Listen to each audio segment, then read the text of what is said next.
palestra, tá certo? Com certeza vai ser muito rica.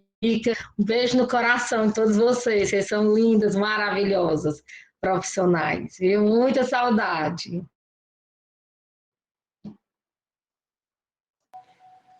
Ok, pessoal, nós estamos agora no ar, né? Vou pedir a todos os convidados que, por favor, desliguem o seu áudio. Essa é mais uma live realizada pela Universidade de Fortaleza. Nós vamos levar até vocês nomes reconhecidos na nossa área de fisioterapia para discutir temas importantes nesse momento. As lives elas são transmitidas pelos canais oficiais da Unifor nas mídias sociais, no youtube.com/TV Unifor e o canal 181 da NET. Se você tiver alguma pergunta, você pode nos enviar através do chat. No final da live, nós vamos ter um momento para tirar as dúvidas. O meu nome é Riane Sena, eu sou graduada em fisioterapia pela Universidade de Fortaleza, especialista em ventilação mecânica e doutora em ciências da reabilitação pela Universidade McGill. Eu sou docente da Unifor, do curso de fisioterapia, e sou fisioterapeuta da Universidade Federal e do Hospital São José.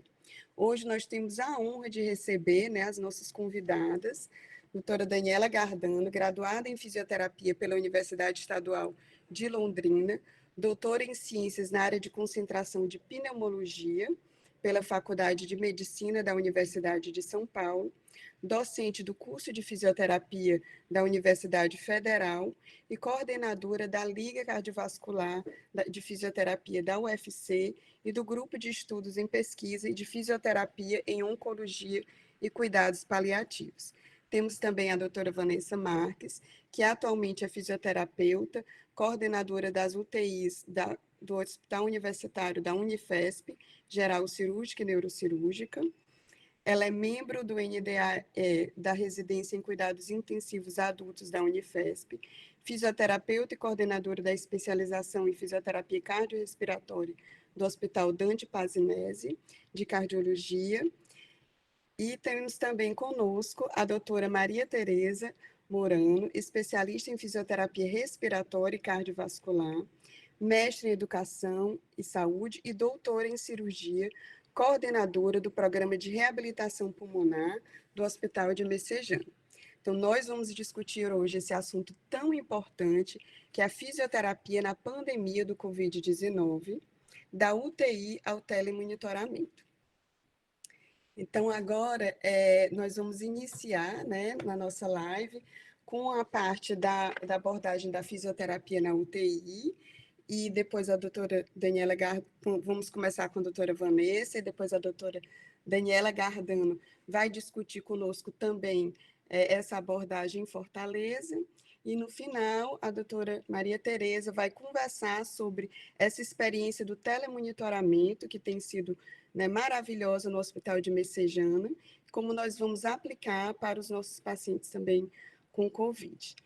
Então, vou começar aqui, passar a palavra para a doutora Vanessa Marques e já colocar, pedindo mais uma vez que todos deixem o áudio desligado, apenas o palestrante, e fiquem à vontade de colocarem as dúvidas no chat, que nós vamos ficar anotando para responder o final, tá certo?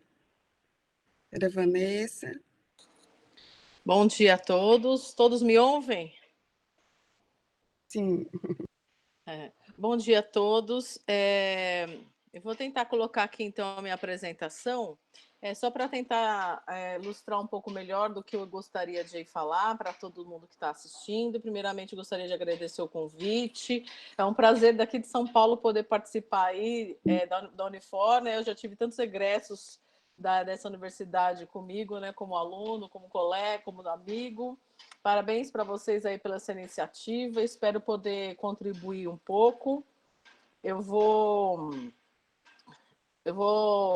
tentar colocar aqui a Vanessa, minha se você quiser, eu posso colocar. Você quer que eu coloque? Por favor. Pronto. Vou colocar seria aqui. Melhor.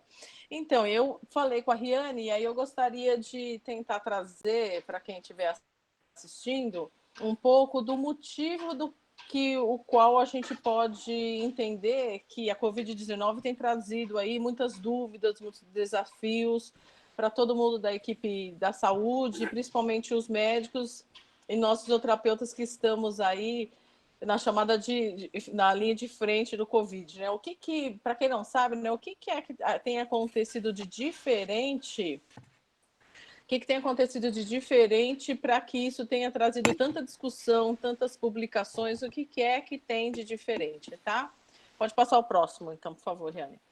Aí tem uma figura retirada de uma publicação que é a cara do vírus, do nosso tão habitável, no nosso planeta, o SARS-CoV, né, 19. Aí é só mais ou menos para vocês verem que ele já foi bem codificado, graças a isso já foi possível até fazer, né, a vacina. Pode passar o próximo. E o mecanismo que ele entra no nosso corpo também já está bem até esclarecido, de uma certa forma, assim, né?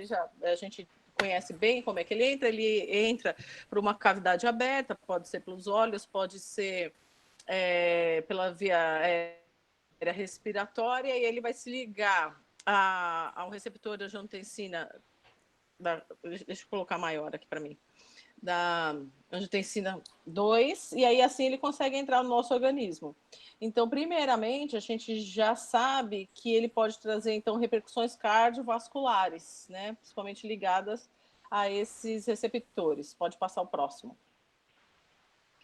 E aí, que já tem descrito os principais acometimentos, né, desse vírus, se dá no sistema respiratório, no sistema cardiovascular, no sistema de coagulação, no sistema renal e no neurológico. Fora isso, a gente sabe também que dá algumas consequências na pele e alguns outros órgãos ainda está investigando, como intestino, né? A gente sabe que tem poderia ter se chamado de uma síndrome mesmo, porque ele tem várias manifestações. Pode passar o próximo. Mas o que mais tem chamado a atenção, que é o que traz uma maior, vamos dizer assim, mortalidade, é o acometimento do sistema respiratório, que ele causa uma inflamação, né, no sistema respiratório, no pulmão, com alteração da permeabilidade, com atração, né, de células inflamatórias que acumulam líquido. E isso a gente vê em outras pneumonias, né? Isso a gente também tem descrito em outras pneumonias. Pode passar o próximo. E aí, por isso que ele se enquadra na insuficiência respiratória tipo 1, né, hipoxêmica, com achados semelhantes a esse que está aí no raio-x, que é de infiltrado. Nem todos os pacientes têm aparecido tanto esse infiltrado, mas, enfim, é como se fosse infiltrado na insuficiência respiratória do tipo hipoxêmica. E aí todo mundo poderia se perguntar, né? Mas isso a gente tem no edema agudo cardiogênico, a gente tem na síndrome do desconforto. O que é que acontece? Por que está diferente? É diferente, né? Pode passar o próximo. Na síndrome do desconforto, a gente tem uma heterogeneidade, geralmente, né, que acomete, na qual, por causa do peso do pulmão e pela ação da gravidade, o líquido, a inflamação, ela predominantemente fica na região mais dependente, na região um pouco mais posterior, traciona as áreas pulmonares.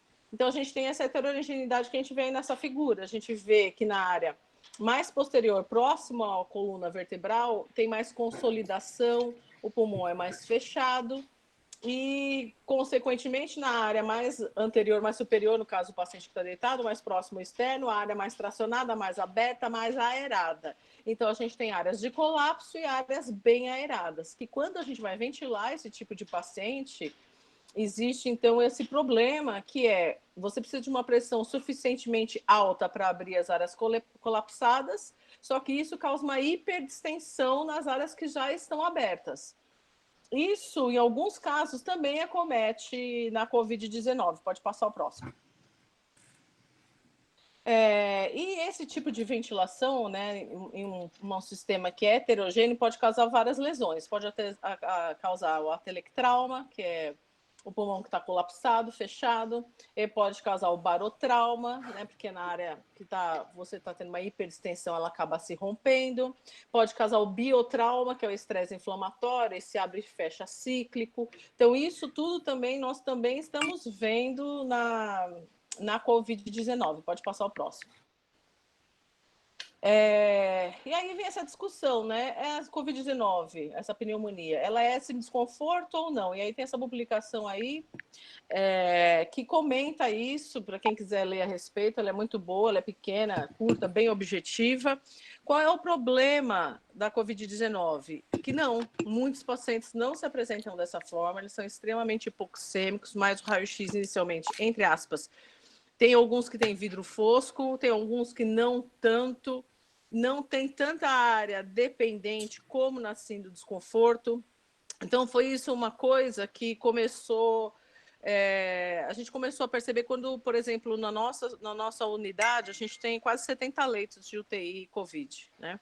Então, quando a gente começou a ver vários pacientes de vários, assim, um grande número de pacientes com esse comportamento tão binário, a gente começou a perceber que não é aquele paciente, é que realmente tem esse comportamento, e graças a Deus no Brasil chegou um pouco depois, né, do que no mundo, os italianos que estudam muito, né, a parte respiratória, já vem descrevendo isso. Pode passar o próximo. E aí a gente tem aí nessa publicação, do lado esquerdo, a complacência e do lado direito o shunt. Então, uma coisa que sempre foi muito característica na semi-desconforto é a complacência baixa. Sempre a gente estava na dúvida, semi-desconforto? Não, média complacência baixa. E nesses pacientes COVID, posso dizer para vocês de causa própria, que muitos pacientes são extremamente hipoxêmicos, têm um raio-x com vidro fosco e a complacência é muito próximo do normal. Tá? Essa publicação também relata isso, que tem uma gama, vocês podem ver aí, que a complacência, lá, 50, 60, 70, que tem um número de pacientes com uma complacência boa. E aí foi aí que a gente começou, então, a se questionar, a discutir, a brigar, pode passar o próximo, brigar nas condutas lá, beira-leito.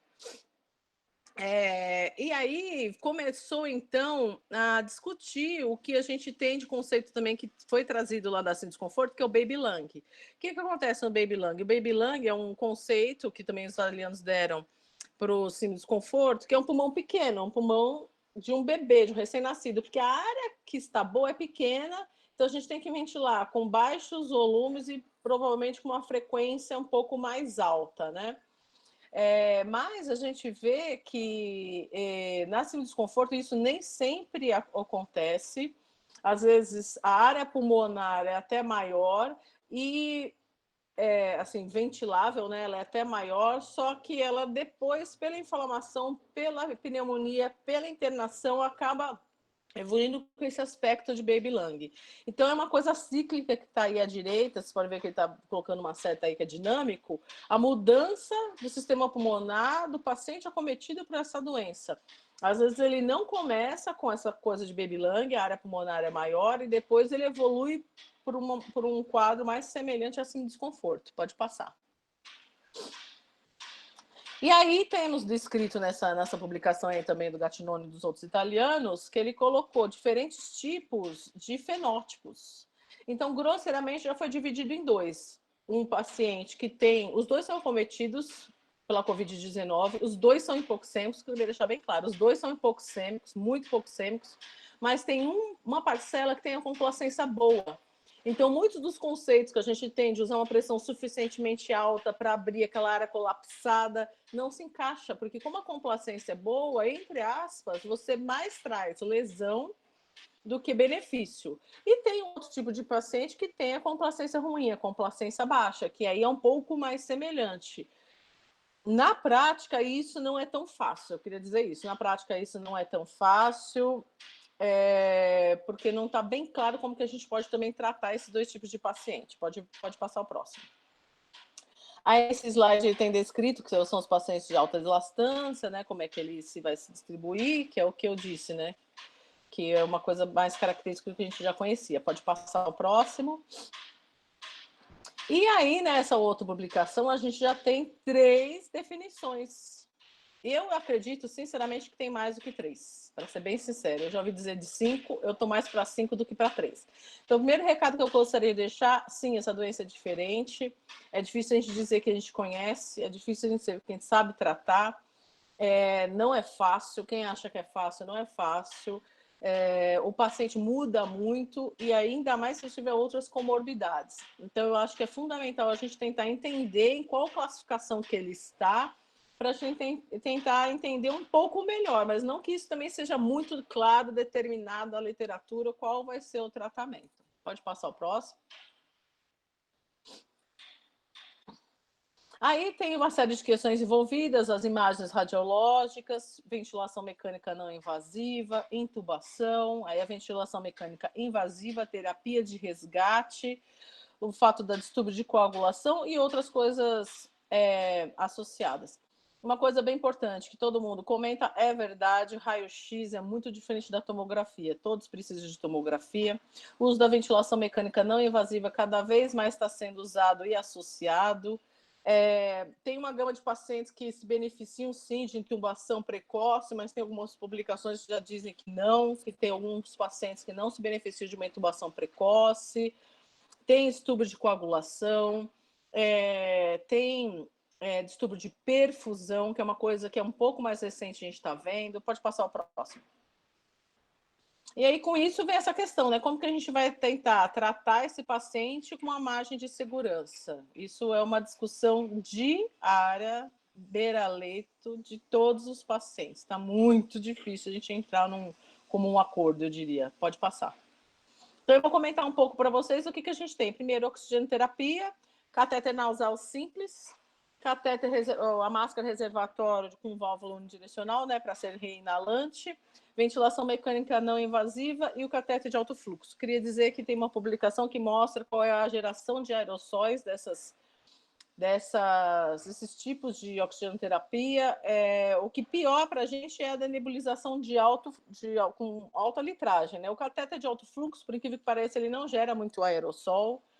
A ventilação mecânica não invasiva, se você utiliza com o filtro HME, como está aí na figura, e o EPA na saída do ventilador, a gente também acredita, e tem essa publicação que também comenta isso, que a geração de aerossol é mínima. Então, são coisas que eu acho que a gente também está se adequando com a melhor forma de utilizar esses recursos. Pode passar o próximo. Uma coisa que tem sido feita e que a gente não tinha antes, porque antigamente os pacientes com síndrome de desconforto eram graves, eram quase sempre entubados. Se você for verificar no que tem descrito de síndrome de desconforto, é praticamente contraindicado fazer o uso da ventilação não invasiva. Já aí na SARS-CoV, né, no COVID, a gente tem feito mais ventilação mecânica não invasiva. Eu não estou aqui para dizer se tem sucesso ou não. Para ser bem sincero, eu não consigo dizer se tem sucesso ou não. Eu sou do tipo que tento, eu ainda estou tentando, mas quando o paciente começa a ficar um pouco mais grave, relação próxima de 150, eu particularmente sou a favor da intubação, porque os casos que eu vi, se a gente demorou mais para intubar, quando eles intubavam, eles tinham uma piora muito grave, assim, em horas, tá? Quase todo paciente que a gente esperou um pouco mais do que isso, é aquele paciente que a gente sedou, entubou, pronou, acesso central, hemodiálise e veio o kit completo. Mas uma coisa que eu particularmente nunca tinha ouvido falar é usar a posição prona e respiração espontânea. Então a gente tem feito muito isso nos casos leves. Talvez isso seja uma herança boa que vai ficar aí para os pacientes de desconforto, né, comum, que tem tido uma boa resposta. Esse paciente é um paciente lá do nosso serviço, que ele estava com catéter de alto fluxo, que a gente colocou na posição prona e melhorava, assim, na hora, a saturação. Como toda posição prona, como todo paciente de COVID, né, todo paciente que tem a mesma resposta. Como eu disse, tem pacientes que a gente faz o que sabe, ele não responde. Pode passar o próximo. E aí tem um fluxograma do que pode ser feito. A gente coloca a média oxigenação em ar ambiente, coloca oxigênio e vai observando, coloca na invasiva. Se o paciente não responde, então aí tem o critério de intubação. Pode passar o próximo. E aí o que a gente sabe, né? Na verdade, o que a gente sabe é a estratégia protetora, que é o que a gente já usa na síndrome de desconforto, volumes correntes baixos, 4 a 6 ml por quilo do peso predito. Pressão platô tentar manter próximo de 30. O drive pressure, né, pressão de distensão, também tentar deixar abaixo de 15, 16. E tentar ajustar a frequência respiratória para manter um volume minuto ideal. Isso aí é uma coisa que a gente sabe, tem mantido e aparentemente tem dado certo, vamos dizer assim. Tem contribuído também com o tratamento da doença. Pode passar o próximo. Tá aí nessa figura, a mesma coisa. Para quem não conhece, a gente precisa da altura do doente para calcular o peso ideal. Pode passar o próximo. E aí tem o que a gente usa para a gente calcular o driving pressure, que na síndrome do desconforto é uma coisa que tem mostrado que reduz a mortalidade, então a gente tem que pegar a PIP e a variação, né, de pressão entre a PIP e pressão platô, é isso que é o driving pressure. Pode passar o próximo. E aí a classificação que nós já tínhamos, de desconforto leve, moderado ou grave, tem sido trazida para a COVID também. Mas, novamente, a gente traz para ter uma referência, um guia, uma luz, mas não é uma coisa assim muito fechada. Se o paciente tem um desconforto leve, teoricamente a gente poderia usar a PIP Table, né? Por que da PIP Table? Porque para uma FO2 muito alta, você aí que vai ter uma PIP alta. Pensando naquele paciente de uma complacência boa, talvez é um recurso de você não usar de cara uma PIP muito alta, que quando a gente vê que é raio-x branco, a gente já pensa em consolidação, a gente já pensa, às vezes, em titular PIP. Talvez seja uma forma de ventilar esses doentes. Tem críticas quanto a isso, porque às vezes o paciente precisa de uma FO2 alta e ele não está se beneficiando de uma PIP alta, tá? Pode passar o próximo. Na síndrome de desconforto moderado, uma coisa que é com relação ao PO2 e FO2, né? Abaixo de 150, o que tem trazido realmente benefício, claro que não para todos sempre, mas é a posição prona. Realmente a gente tem feito a posição prona como foi descrita na publicação do Prozeva, que é a relação abaixo de 150, deixar várias horas, a gente tem deixado dias os pacientes em posição prona. Esse paciente a gente não sabe que é por causa do Covid ou não está tendo muita lesão de pele. A gente quer um hospital público que a gente nem tinha gaze, agora a gente tem até coxinha de prona, a gente está tendo muita coisa que a gente não teve. São problemas que tem trazido, mas em relação à posição prona, realmente tem trazido um bom benefício. É uma coisa que é quase unânime, todo mundo aposta na posição prona, mas queria dizer que a gente deixa dias, várias vezes, 3, 4, 5 vezes, tá? Na posição prona. Pode passar. Posição prona, como alguns de vocês sabem, quando a gente coloca o paciente de barriga para baixo, né, em prona, e aí então o peso do coração, o peso do pulmão, ele fica no lado das costelas e a gente consegue ter uma tração da região posterior, da região mais dependente, e aí seria um recrutamento de uma forma gravitacional, sem tanta agressão para o excesso de pressão positiva. E aí a gente teria uma melhor relação ventilação-perfusão. Pode passar o próximo, para eu não falar antes do slide aí. Aí tem algumas imagens de uma paciente em posição prona, para quem não viu. Nunca viu, né? Pode passar o próximo. E aí, caso não responda, tem essas questões, recrutamento alveolar, se a gente titula PIP, se a gente coloca em ECMO, algumas outras dessas coisas. Pode passar o próximo.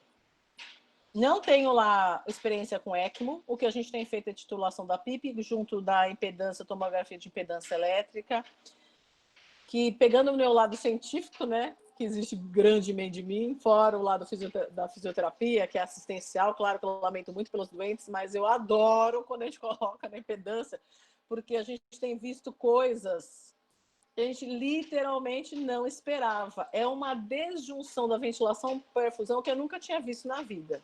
A gente coloca o paciente em prona e os pacientes, muitos, não são poucos, não respondem, a gente vê. Pode passar o próximo, que esse aí é o de titulação da PIP, né? A gente consegue titular PIP para ver no colapso e ver no hiperdistensão, mas é pela mecânica. Mas com a impedância elétrica, a gente consegue ver o quanto que está hiperdistendendo algumas áreas, então fica uma coisa mais fácil. Mas esse equipamento ele também dá perfusão. Então a gente vê que desmatch, né? Aquela dissociação da ventilação-perfusão. E aí tem sido questionadas alterações de coagulação, que tem muito descrito, se são como se fossem TEPs, né? Que por isso que a perfusão não acompanha a ventilação quando, por exemplo, a gente coloca o paciente na posição prona. E uma coisa que eu vi a respeito, estou tentando estudar, mas ainda não consegui ver no paciente, é que parece que tem uma disfunção endotelial, que então a vasoconstrição hipóxia não funciona adequadamente, então a gente não tem aquela distribuição fisiológica do fluxo sanguíneo. Seria então uma coisa bem biomolecular, que eu não vi nada muito bem descrito, e também a gente nem teve tempo para isso. Mas é uma coisa que eu apostaria, porque muitas vezes a gente prona o doente e o sangue fica no ápice. Por incrível que pareça. Próximo. E aí é uma forma visual da gente conseguir ver, né, como é que a gente pode titular PIP, que é quando pela melhor complacência, são as variações de volume divididas pelas variações de pressão. Tentar deixar o paciente aí na curva da esterese, ventilando na alça de melhor complacência para ter o menor dano pulmonar. Pode passar o próximo. A ECMO é um recurso que eu não tenho experiência própria. A gente colocou em 3 pacientes só de experiência própria. As experiências não foram benéficas, os pacientes foram a óbito, resumindo. Mas eu acho também que a ECMO não foi indicada no melhor momento. Então, eu também não posso dizer se eu sou a favor ou se eu sou contra. Eu acho que é uma chance que está aí, que deve ser experimentada para quem tem possibilidade. Próximo. E aí, na evolução, né, quando o paciente evolui favoravelmente, eu vou dizer que esse paciente foi extremamente sedado, extremamente curarizado, fraqueza, tem esse problema cardiovascular, de perfusão, de endotélio, que a gente não sabe direito. Eu vou dizer que ele sai acabado. Assim, a maioria dos pacientes com 10, 15 dias em ventilação mecânica, muitos ficam mais tempo, eles saem acabados. É o tipo de paciente que precisa muito de uma fisioterapia. Então, acho que por isso que nunca o fisioterapeuta teve tanto emprego na vida, a gente está precisando atender como deveria sempre. Um fisioterapeuta levar 40 minutos para cada doente, fazer, quando ele está na fase aguda, tentar entender a parte de raciocínio, propostas para melhorar a ventilação, ou quando não, fazer exercício mesmo, reabilitação. Tem que pegar pesado nisso daí. Próximo. E aí, nesse slide, é uma publicação, que a referência está aí, que ele resume isso que eu falei em relação ao shunt, ao espaço morto, frequência respiratória. Achei bem interessante em relação a se é baixo PIP mais altos, se recruta ou não, de acordo com a gravidade da doença. Esse daí eu acho que é um bom resumo da fase que nós estamos agora, né? Aí ele já tem citado alta frequência, catéter nasal, ventilação não invasiva. Então, a gente vê que a complacência é alta, mas que depois, com o tempo, ela vai caindo e fica próximo assim, do desconforto que nós já conhecemos, tá? Então, se eu fosse resumir tudo que a gente pode fazer, está aí nesse slide de acordo com a gravidade. Pode passar o próximo, não sei do meu tempo, hein? Aí é o que eu falei, que a gente vê muito isso, paciente extremamente caquético, que precisa de uma reabilitação adequada para não ficar muito tempo internado. Ele vai ficar muito tempo internado, mas para tentar reduzir o tempo internado e para que depois ele não tenha outras complicações que acabam levando ele a óbito. Próximo. E aí a gente tem descrito o que a gente pode fazer, né, no âmbito de terapia intensiva. Tudo aquilo que a gente sabe fazer é o que a gente tem feito. Deambulação, elestimulação, sedestação, cicloergômetro, exercício resistido, a redução de pressão de suporte. A gente tem feito tudo. Eu aposto ainda em tudo. Estou vendo tudo um benefício. Em relação à reabilitação, eu, na minha experiência, não tenho ouvido tanta discrepância quanto aquilo que a gente já conhecia. Próximo. E era isso, tá aí o meu nome, meu nome é nas mídias sociais, no Instagram, no Facebook. Quem quiser depois mandar pergunta, conversar a respeito. Adorei participar de vocês. Temos que ir em frente. Precisamos vencer essa guerra aí. Obrigada, viu? Nós que agradecemos. Excelente a apresentação, doutora Vanessa. Muito obrigada por ter compartilhado essa experiência, né, do que tem sido. E aí a gente vai deixar agora a professora, né, Daniela conversar um pouquinho também sobre esses desafios do ponto de vista dos profissionais também que ela tem treinado, né? Treinou para trabalhar nessa pandemia. A gente vê que foi muito grande, né, a procura pela fisioterapia, né, tem sido mais valorizado, que já deveria ser antes, né, mas agora cada vez mais a nossa presença nas UTIs de 24 horas, né, e aí eu passo a palavra para a professora Daniela. Luciana, por favor, o áudio dela, pronto. Obrigada, Reane, obrigada, Vanessa. Eu queria só agradecer e falar da minha emoção hoje aqui, porque, na verdade, a Vanessa era minha colega de trabalho em São Paulo, né? passamos muito tempo juntas lá e a Vanessa, ela era quem me socorria. Eu saía de um hospital e ia para outro. E muitas vezes eu chegava atrasada nesse outro, e a plantonista era ela que ficava segurando as pontas até eu chegar dos plantões. Eu saía do Encore, ia para o Dante, e ligava, Vanessa, pelo amor de Deus, estou presa no trânsito. E ela sempre com bom humor, uma calma, venha tranquila, tá tudo bem, não vou para canto nenhum. E aí eu conseguia fazer esse translado. E quando eu cheguei em Fortaleza, a primeira amiga que eu tive foi a doutora Maria Tereza, né? Foi a TT. E aí hoje eu estou com essas duas pessoas extremamente importantes na minha vida junto aqui nessa live, então é uma honra para mim. Fazendo então só um adendo, isso que a Vanessa estava colocando, estava falando, eu acho que talvez a gente tenha aí São Paulo e o Ceará hoje, talvez com os maiores números de casos, a gente, infelizmente, com uma mortalidade bem maior do que São Paulo, na proporção do número de habitantes. Nós começamos juntos e eu acho que é aquilo que a Vanessa colocou. Quando começou aqui, a gente não tinha muita ideia do que era, como era. A gente, no início, desenhou muito realmente uma questão da SARA, e uma medida de ventilação protetora para a SARA, até que se iniciou, né, os primeiros estudos realmente italianos, e aí veio esse questionamento de as complacências não são tão ruins, tão baixas como a gente pensa em todos os pacientes. E então a gente acabou meio que mudando a estratégia e mudando, inclusive, dentro do treinamento, né, que a gente dava. Então, eu tive a possibilidade de estar à frente nesses treinamentos e peguei do inicinho da pandemia e houve realmente essa mudança, nessa ênfase nossa em todas as equipes. Uma coisa que eu gostei de ver e de ouvir a Vanessa falar, eu acho que, de uma forma geral, a gente está bem alinhado, realmente, assim, o que em São Paulo se fez e se usou, aqui a gente fez e usou também, seguindo efetivamente essa mesma linha de raciocínio.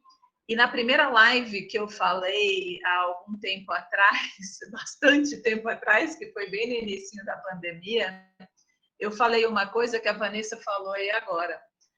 A gente não descobriu a pólvora durante essa pandemia, não houve nada de diferente que a gente, na área da fisioterapia, a gente, vamos dizer assim, aprendeu a fazer. A gente simplesmente passou a fazer aquilo que a gente fazia, mas muitas vezes de uma forma adormecida. Então, assim, a ênfase real de uma fisioterapia motora para um paciente crítico, a ênfase geral do cuidado da monitorização da mecânica respiratória nesse paciente. Então, havia muito uma questão de a gente calculava a PIP ideal, aí se precisasse pronar, acabava passando desapercebido a nova mensuração da PIP ao se pronar o paciente. Então, que isso é uma coisa que não pode passar, né, batido. Então, na verdade, assim, eu não acho, até a questão das EPIs, eu falei muito isso, né? A Riane ouviu eu falar bastante isso. Ninguém descobriu a pólvora na forma de usar a N95 corretamente, né? A gente aqui não usava mesmo. Então, a gente simplesmente botava, mas ninguém nunca se preocupava se estava bem vedado ou não, porque, teoricamente, ninguém tinha um grande medo, vamos supor assim, de morrer, né? Como veio com a doença. Então, assim, nada é novo. Eu acho que realmente essa pandemia veio para mostrar que a gente da fisioterapia, a gente precisa fazer efetivamente o que deve ser feito dentro da unidade de terapia intensiva, cuidando desses pacientes, porque é isso que a Vanessa falou. O que vai vir depois dessa pandemia, desses pacientes, vai ser um problema. Vai ser um problema não só para as sequelas pulmonares que esses pacientes vão ter, porque a gente ainda não sabe muito bem como é que eles estão saindo. A gente já vê em algumas tomas de altas dos pacientes alguns quadros de fibrose, né? Algumas características assim a nível pulmonar, mas a gente vê muita perda de massa muscular. Então, como esses pacientes chegam efetivamente com um quadro de caquexia acentuado nesse momento da saída da UTI e da alta mesmo para casa. Eu cito até o exemplo de um colega médico que foi um caso de sucesso de ECMO aqui, Vanessa. Então, um médico cirurgião torácico aqui, ele entrou em ECMO, ele teve a indicação da ECMO no momento exato mesmo, e ele teve sucesso, né, com a ECMO, mas eu lembro que a foto que eu vi dele da saída do hospital, eu quase não reconheci, porque é um quadro mesmo de caquexia, de perda de massa muscular, bem acentuado. Então, eu acho que o que ainda virá para a gente vai ser uma grande incerteza. E aí eu acho que é onde vem a grande importância, que é exatamente agora a fala, né, da TT. Exatamente. Né, link com a parte do pós, e agora, e depois, né? Porque ela é uma doença que ela comete pulmão, mas ela causa realmente, não é o próprio vírus, mas a questão do tratamento. Esse paciente ele permanece muito tempo com bloqueador neuromuscular, ele permanece muito tempo com pseudoanalgesia, então ele vai ter complicações graves na questão neuromuscular. E aí eu acho que vem essa super importância dessa próxima fase que eu vou passar para a doutora Maria Tereza estar falando.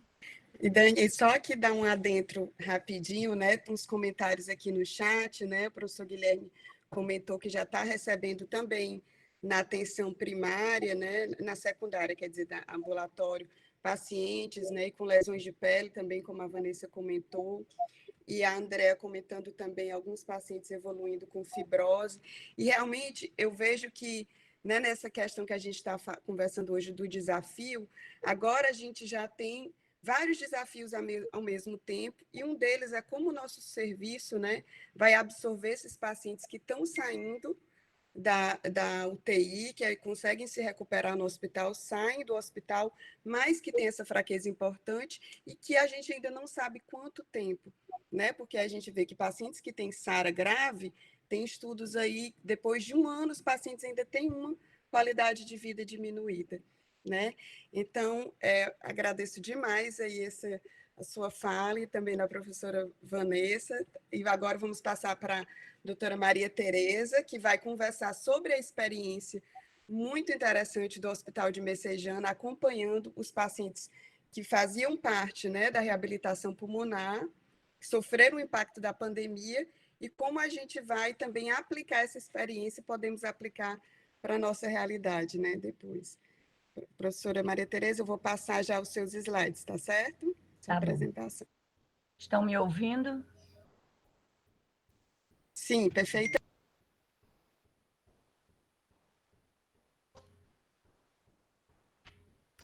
Eu quero agradecer, né, a presença, me foi convidada. Satisfação estar com a Dani, satisfação estar com a Vanessa e todos os profissionais que entraram, Guilherme, Denise e outros amigos, Giovana. Prazer imenso estar com vocês.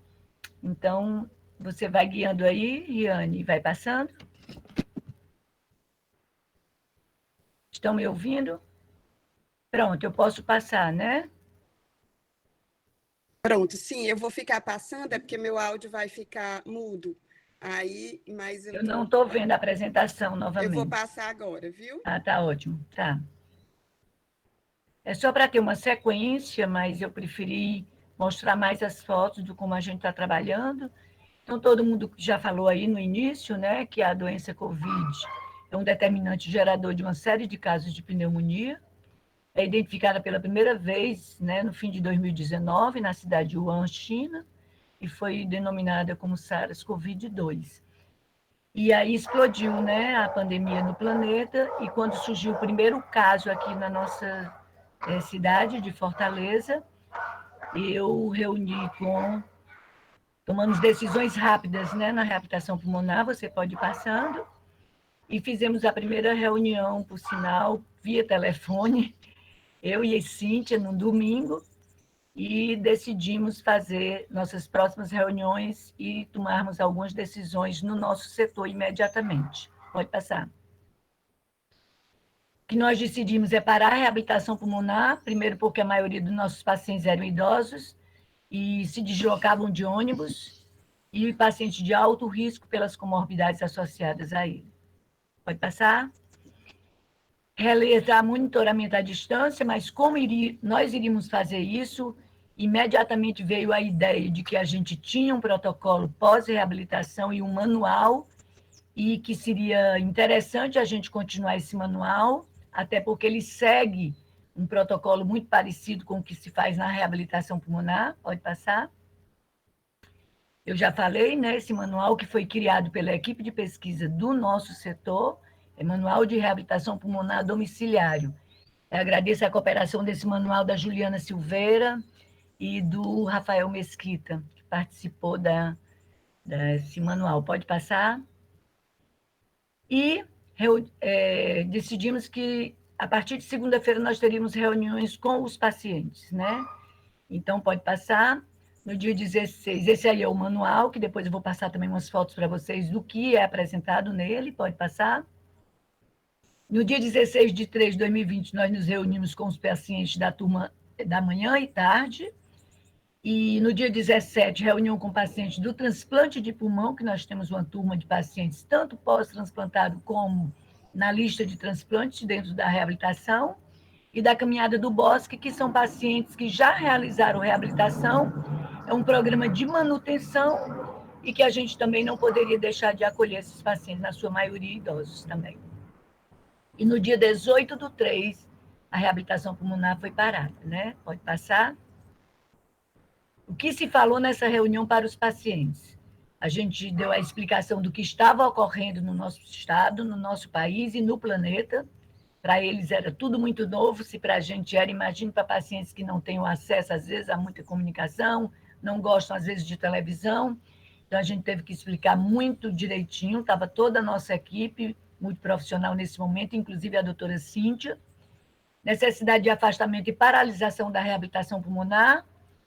O que seria esse monitoramento à distância? A gente teve que explicar para eles que o compromisso deles era uma coisa séria, nós iríamos também ter disponibilizar esse tempo para eles, e a gente precisava do feedback também deles para a gente, que nós não estávamos ali só porque estávamos à distância, que a gente não teria o compromisso, né? Isso ficou bem claro.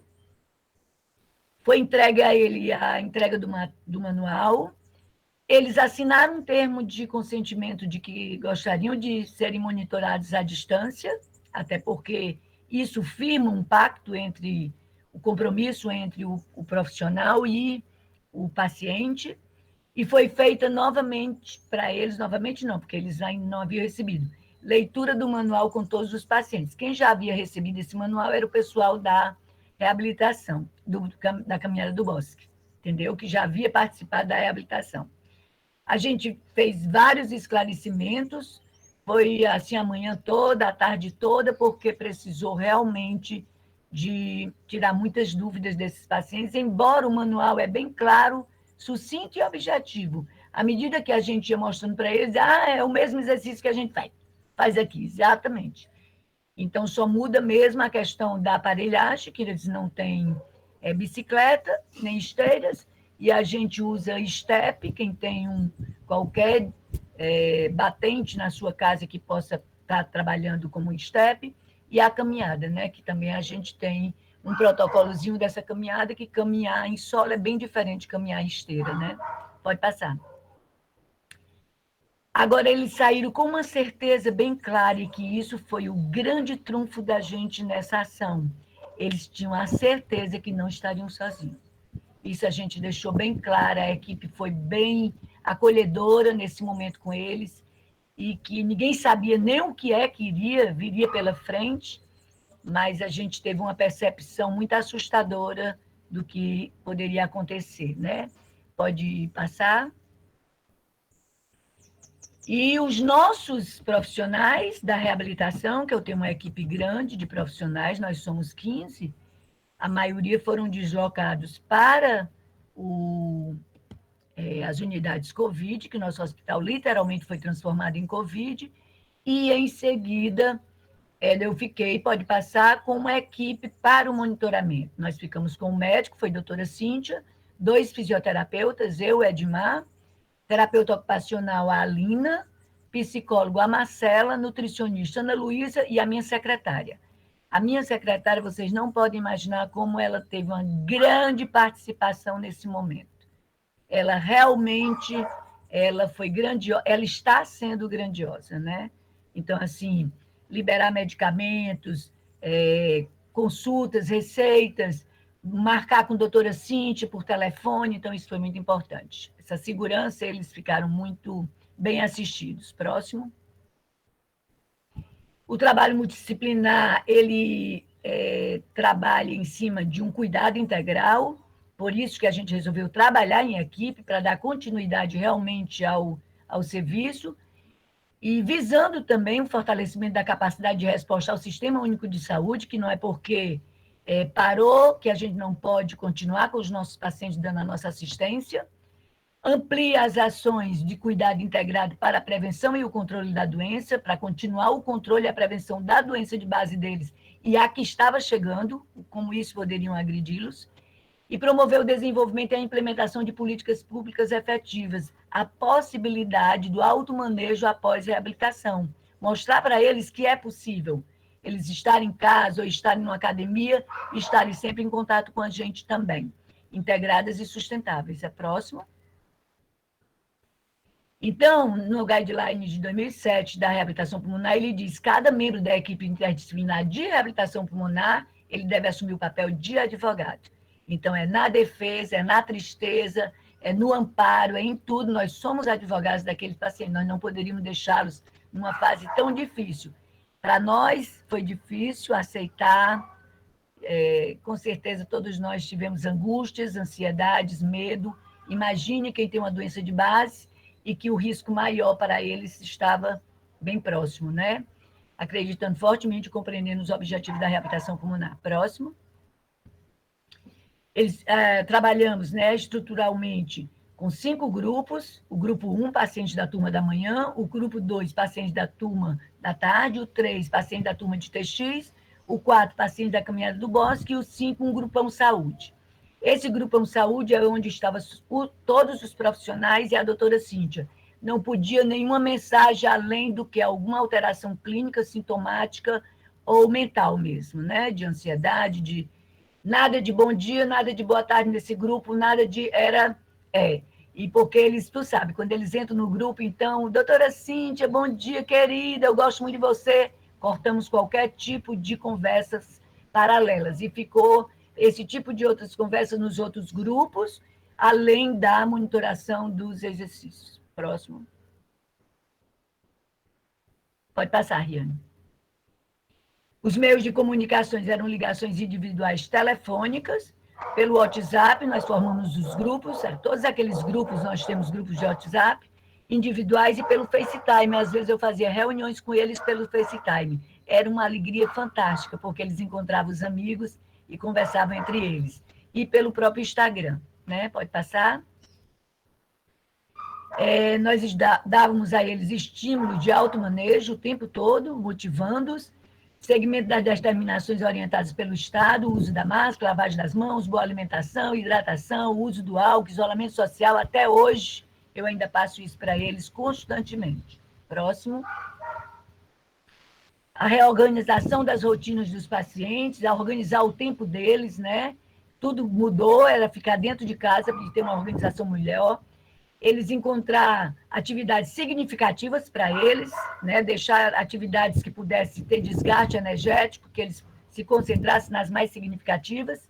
Simplificação das tarefas, melhorando o desempenho nessas tarefas, o autocuidado, as do domicílio, as de lazer, passatempo. Atividades lúdicas, estimulando a memória, e a obediência ao protocolo do exercício. A maior parte desses momentos aí foi direcionado pela terapia ocupacional, que entrava todo dia com esses pacientes, mandando atividades lúdicas, ativando memória, brincadeiras. Eu até passei por alguns dos nossos grupos, né, Dani? A gente brincou muito também, que foi bem legal. Próximo. E isso diminuiu demais o que a gente percebeu, a ansiedade, amenizou a angústia, o medo e a irritabilidade desses pacientes. Até porque qualquer grau de irritabilidade deles, eles já entravam, conversavam comigo e já eram direcionados para a psicóloga.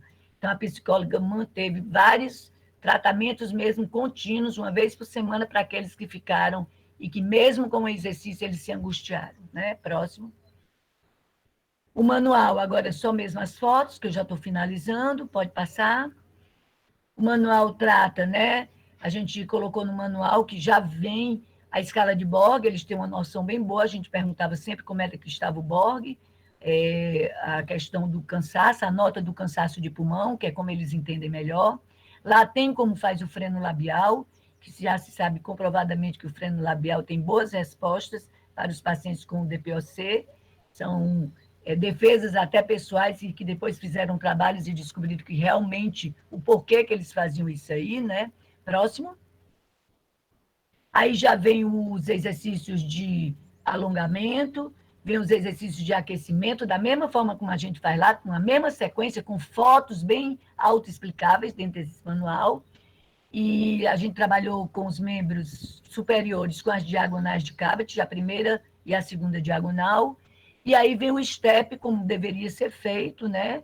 Porque eram exercícios diferentes para eles, começando com um pouco tempo, e ao longo do tempo a gente vai aumentando e vai monitorando. Próximo.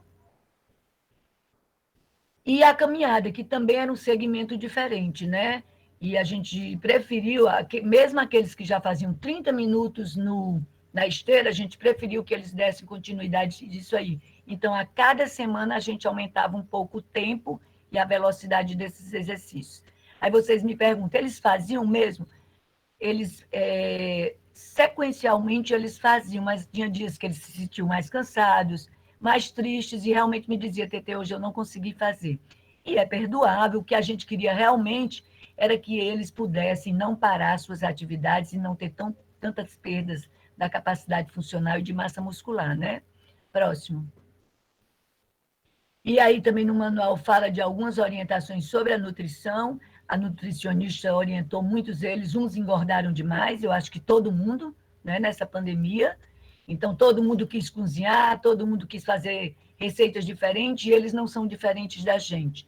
Então, tiveram muitos que ganharam peso e tiveram outros que, por conta da ansiedade, da tristeza que abateram, também tiveram perdas de peso. E eles foram acompanhados, estão sendo acompanhados, né, pela nutricionista também, a doutora Ana Luísa. O próximo.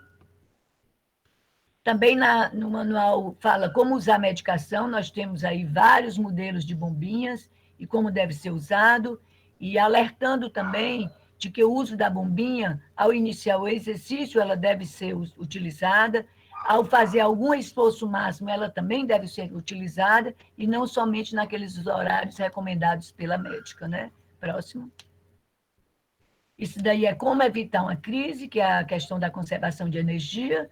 Isso foi batido. Já hoje, a doutora Alina, terapeuta ocupacional, mandou para todos os grupos, relembrando atividades que conservam a energia, ela explicando tudo para eles, como deve ser feito. Próximo.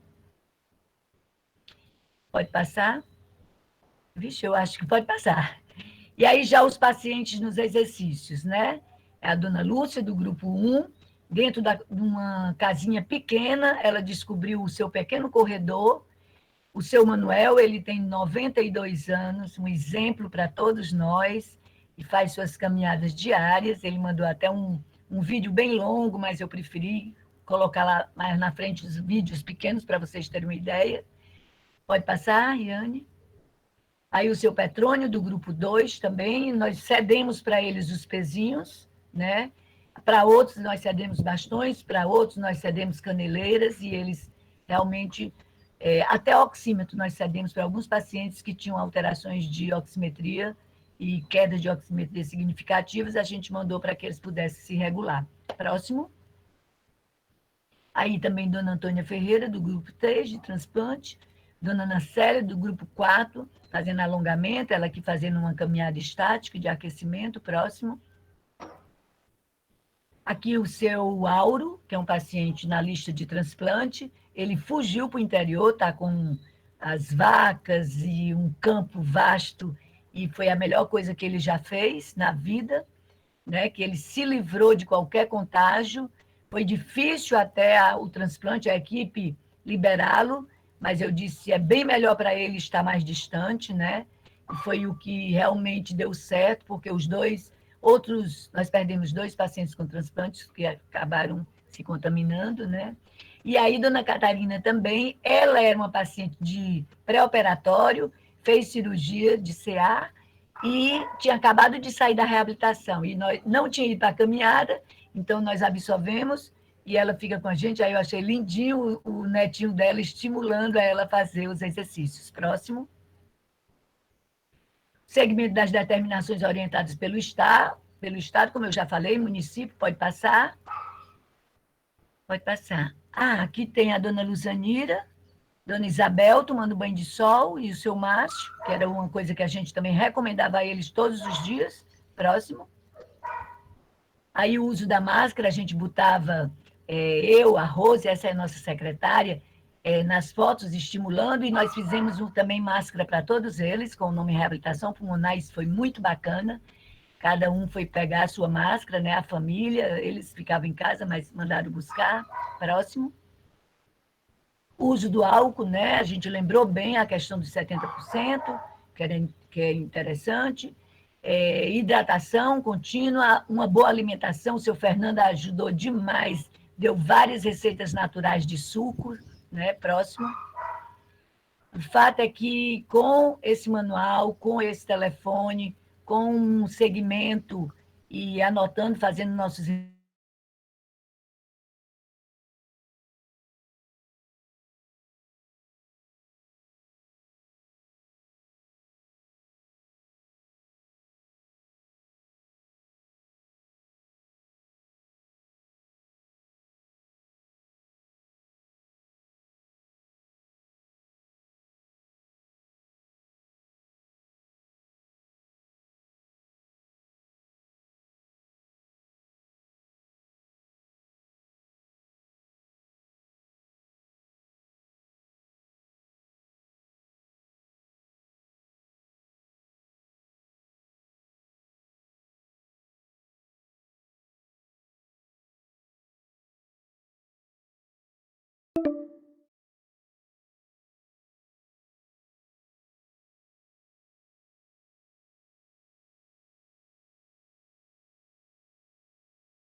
ajudava bastante eles sempre diziam assim, Tetê, quando eu estava muito ansioso, eu ia para o peixinho, fazer exercícios respiratórios, né? Próximo, pode passar outro vídeo, rapidinho, para poder... Esse aí é o paciente Márcio, ele tem fibrose pulmonar, ele estava se preparando para entrar na lista de transplante, mas já tinha feito reabilitação, mas como é muito jovem, ainda estava em estudo, né? Se colocaria a esposa dele e realizando os exercícios na sua própria residência. Tem um outro aqui, que é ele também caminhando no seu próprio apartamento.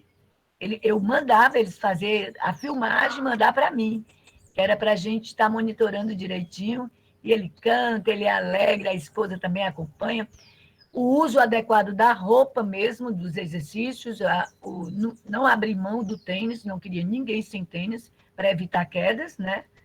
E foi bem bacana. Próximo.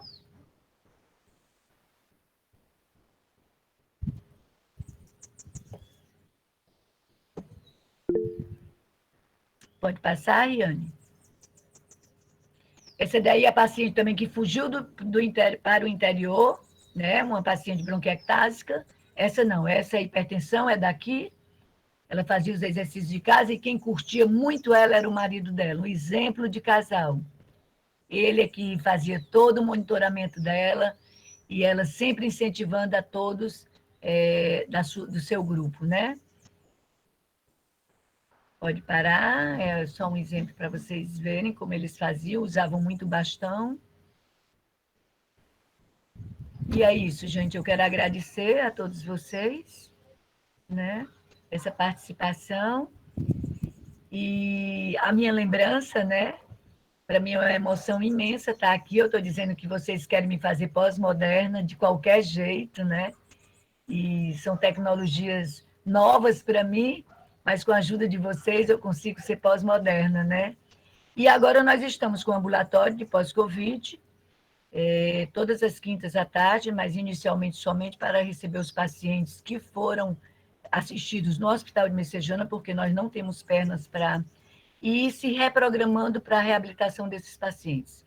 Na primeira, o ambulatório foi quinta-feira passada, nós recebemos 7 pacientes, 2 chegaram em cadeiras de roda, com uma distrofia muscular severa, e a maioria deles com fibrose pulmonar e com atelectasias também, né? Então, assim, a fisioterapia tem o seu papel importante desde o início dessa pandemia, como a Vanessa falou, o que era difícil para o fisioterapeuta, eu acho que também aconteceu que nós abrimos muitos segmentos, muitas raízes, que muita gente vai procurar ainda a gente, para ter a nossa ajuda profissional.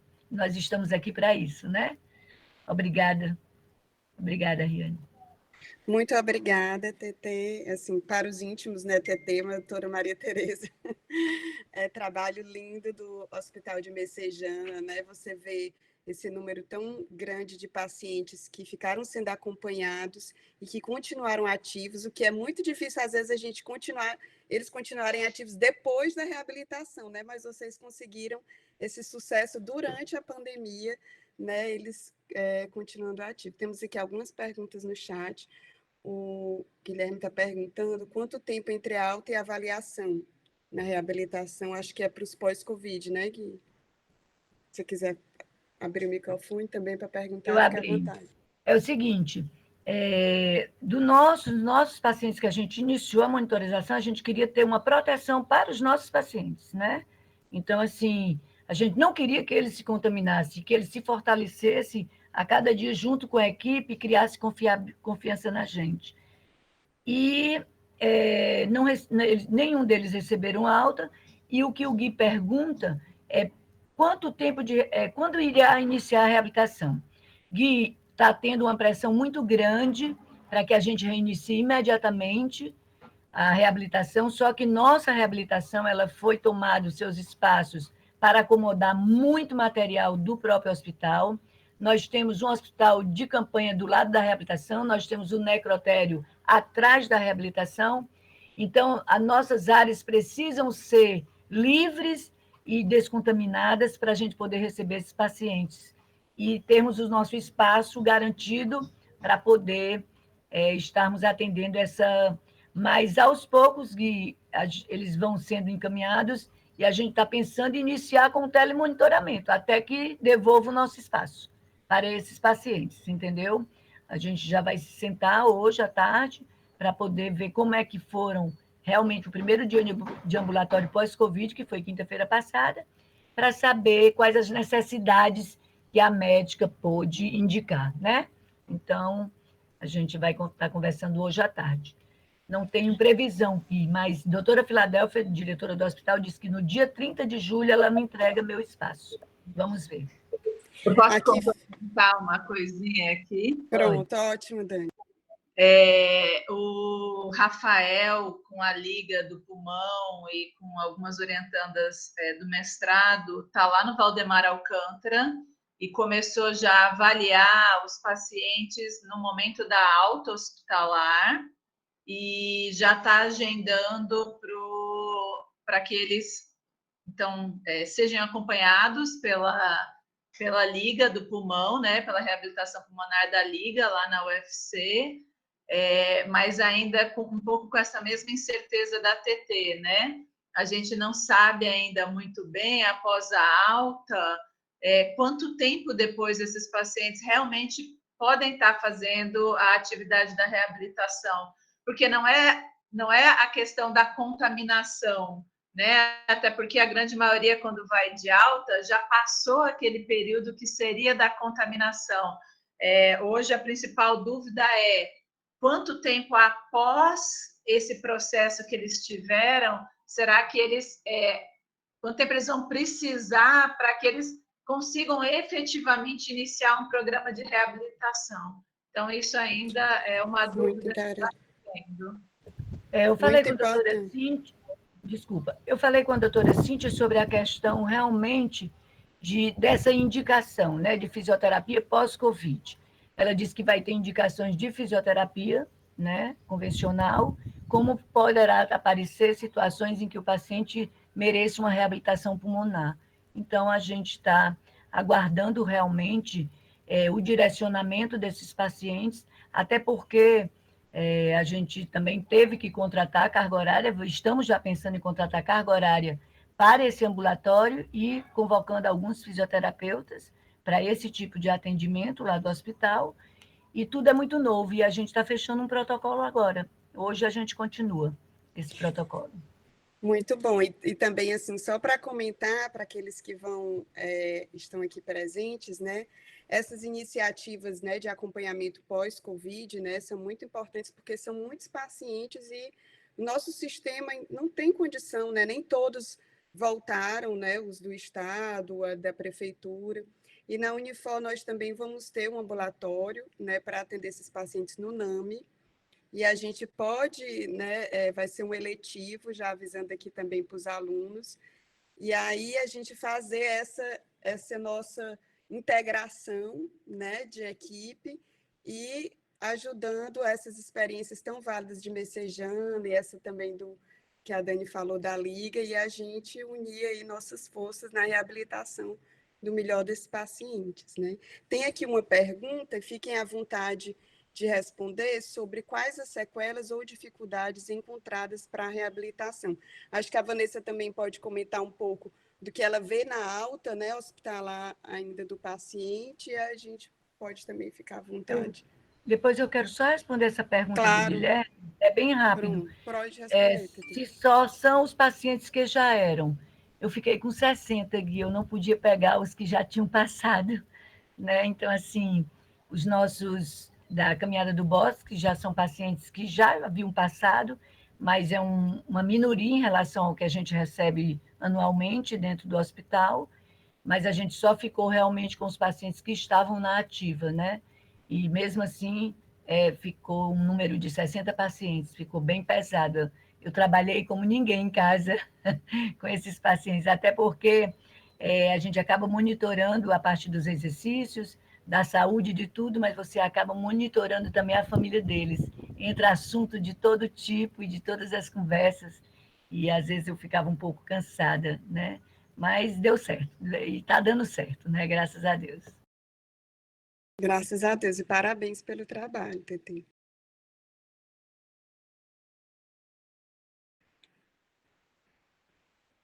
Ligar o microfone da Vanessa.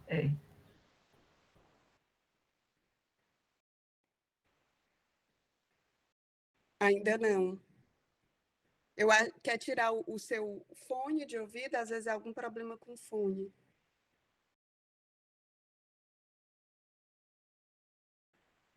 Tá desligado. Tenta mais um pouquinho. Pelo celular. Pronto, agora acho que deu, não? Não, liberou foi o meu. Você não silenciou o áudio, Vanessa? Vanessa sai da sala e volta.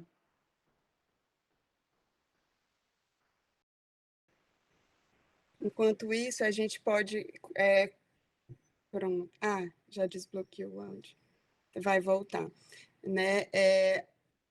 Podemos começar a comentar, enquanto a Vanessa consegue ajustar, sobre a questão das principais sequelas, né, ou dificuldades encontradas para a reabilitação. Posso comentar um pouquinho, também como fisioterapeuta da linha de frente? A gente tem visto muito, né, os pacientes com problema, dificuldade, a fraqueza muscular, né, realmente é importante, principalmente pelo que a Dani comentou, o uso dos bloqueadores neuromusculares, esses pacientes são muito difíceis de sedar, né? Realmente, em ventilação mecânica, né, eles têm que ficar, às vezes, cada vez mais usando sedação, e depois acabam usando muito tempo o curare, né, que acaba paralisando, e isso dificultando tanto o desmame da ventilação mecânica, como depois, né, a questão mesmo da musculatura, né? Então, muitos referem ter referido fadiga. Existem também os pacientes que têm outros problemas, como problemas neurológicos, que têm AVC, né? A gente sabe que tem os fenômenos, né, de tromboembolismo. Então, a gente teve vários pacientes que, infelizmente, tiveram AVCs até hemorrágicos, e isso realmente aumenta a necessidade deles de precisar de né, uma reabilitação depois, por terem sequelas maiores, né? A dispneia também, aos esforços, né? Eles continuam tendo até para fazer as atividades diárias. Alguns têm alta ainda com oxigênio para ser desmamado, mesmo com 1 litro. Né? Não sei se o áudio da Vanessa já deu certo, Vanessa? Você quer comentar? Ainda acho que... Estão me ouvindo? Agora deu. Deixa eu só sair daqui. O que eu falaria é isso aí que a Riane está comentando. Que os pacientes, eles apresentam muita dispneia, queda de saturação, fraqueza muscular generalizada, mas assim, muita mesmo. Eu acho que por conta do excesso de bloqueador neuromuscular, né, que a gente utiliza muito, muitos pacientes que ficam em posição prona, né, ficam assim dias, como eu falei, e aí é necessário fazer essa reabilitação intra-hospitalar e com certeza, tipo fase 2, fase 3, eu acho que muita gente vai estudar isso, né, quais serão as sequelas pulmonares, porque os pacientes ficam mesmo apresentando fibrose, com piora da relação ventilação-perfusão, da difusão depois. Então, é um paciente... Parece aquele paciente pneumopata, sabe? Ele parece um paciente pneumopata crônico de longa data, que teve uma agudização do quadro e que teve nova alta. Parece isso. Sendo que muitos pacientes eles eram rígidos até essa internação. Mas não é isso que a gente vê. A gente vê um paciente bem acometido mesmo. Precisa de uma reabilitação bem programada, eu diria assim. Lenta e progressiva. É isso. Desculpa, é problema no áudio. Não, que é isso. Exatamente. Então, pessoal, eu não sei se tem mais alguma pergunta para nós já seguirmos na nossa finalização. Eu quero mais uma vez dizer que eu estou muito feliz com, né, esse nosso momento, essa nossa conferência, né, de ter essas 3, né, profissionais de excelência conosco, discutindo esse assunto que vai continuar ainda sendo, né, não sabemos ainda por quanto tempo, mas é muito parte do nosso dia a dia, e desde a fase aguda, né, e até agora, esses pacientes que nós vamos receber no ambulatório.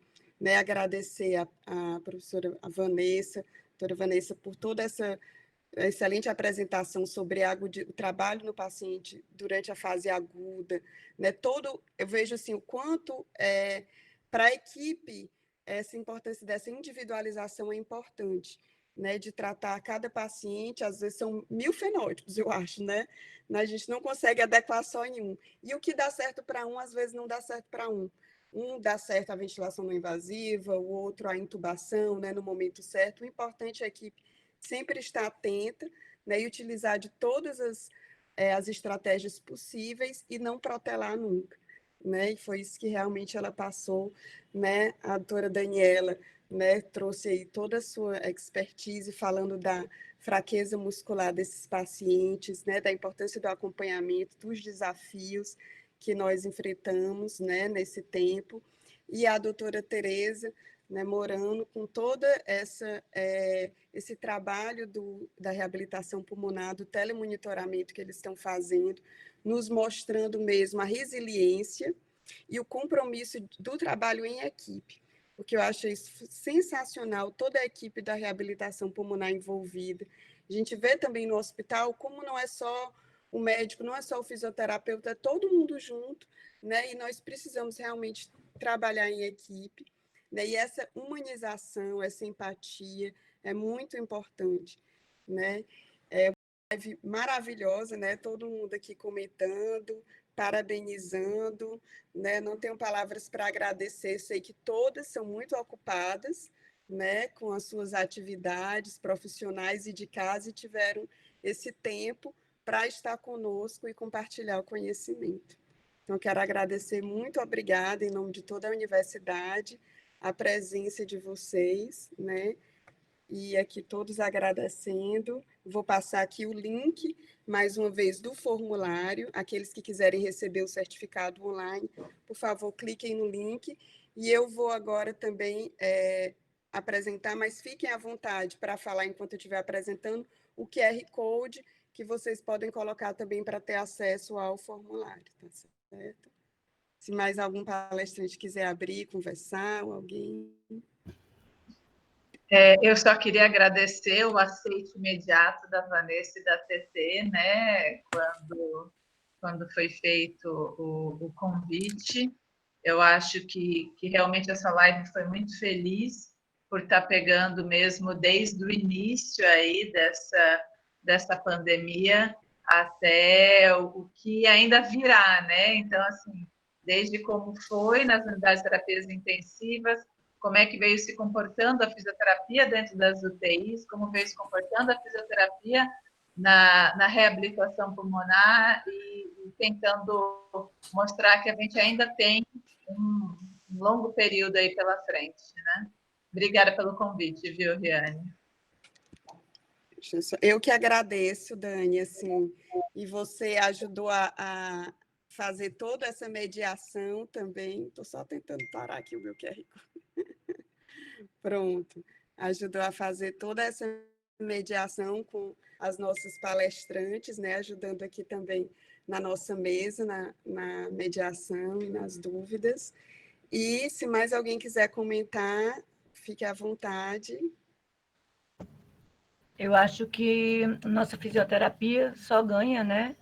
Com esses nossos encontros e essa troca de experiência. E eu tenho aprendido muito com tudo isso. Reconheço que o medo, às vezes, também aparece, permanece. Eu sou do grupo de risco, né?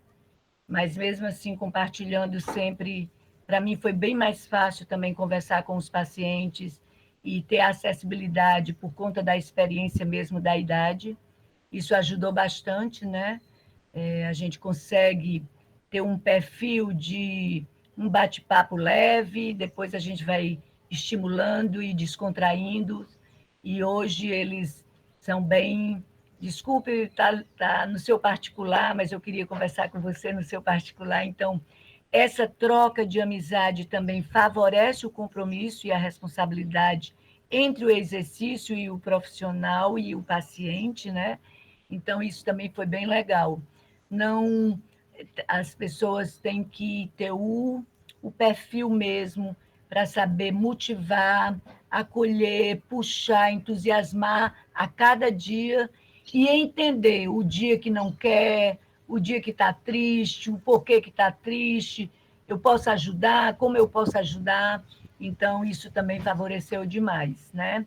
Então, a fisioterapia vai muito além de qualquer técnica e de qualquer tema específico, se você não tiver também a humanização e o acolhimento ao seu lado, de entendimento mesmo do que é um paciente com uma comorbidade seríssima e o vírus querendo aquela comorbidade, né? Que se acolhendo mais nela. Então, e você tirando o paciente daquilo ali e dando uma outra visão, sem que ele também possa fugir da realidade dele. Então, foi bem legal para mim, foi uma experiência ímpar para mim. Muito obrigada pela oportunidade também. Muito obrigada, Tete. Excelente. E queria deixar a todos aqui o link do YouTube, em que aqueles que não puderam estar desde o início, eles têm acesso à nossa live, né, no YouTube, no canal da Unifor. A Universidade de Fortaleza também transmitiu pelo canal 181 da NET, né? Mas vocês podem, né? Algumas pessoas dizendo que só puderam chegar no final, mas vocês podem acessar aqui no canal do YouTube. Então, eu quero agradecer, né, as palestrantes mais uma vez e a Universidade de Fortaleza por ter propiciado esse momento e ter colocado na mídia social, né, o nosso encontro. Lembrar a todos os presentes de preencher o formulário e que nós estamos enviando até o final da semana os seus certificados por e-mail, tá? Vamos enviar também o dos nossos palestrantes. E é isso, e agora vamos encerrar, então, o nosso momento, tá certo? Muito obrigada, gente. Foi um prazer estar aqui com vocês. Vamos bater uma foto. Vamos bem lembrado. Não, eu não saio dessa sem foto de jeito nenhum, hein, Vanessa? Para os nossos arquivos, né, Dani? Ei, você não quer que eu entre com o meu outro, não? Quero, Dani, você é expert em foto. Dani, eu estou fazendo, eu já fiz várias, podem pousar aí, já? que eu já fiz várias. Então os que quiserem abrir aí suas câmeras, vamos fazer mais um momento aqui, foto. Se não tiver foto, nem ATT.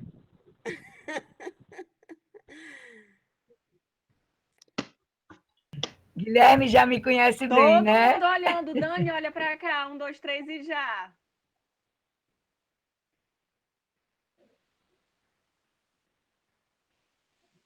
Pronto, fiz um burro. Pronto, opa! Então, peraí que eu vou bater uma aqui também. Tá peraí. bom. Guilherme, abra aí. 2 Danis é ótimo, viu? Porque daí eu consigo tirar aqui. 1, 2 e... Pronto! Excelente, pessoal. Então, depois nós vamos disponibilizar a foto também para vocês nas nossas redes sociais e enviar. Muito obrigada, foi uma honra, né? Agradeço também a todos os que estavam aqui na nossa live e obrigada pela audiência. Um beijo, pessoal. Até segunda que vem. Até segunda que vem.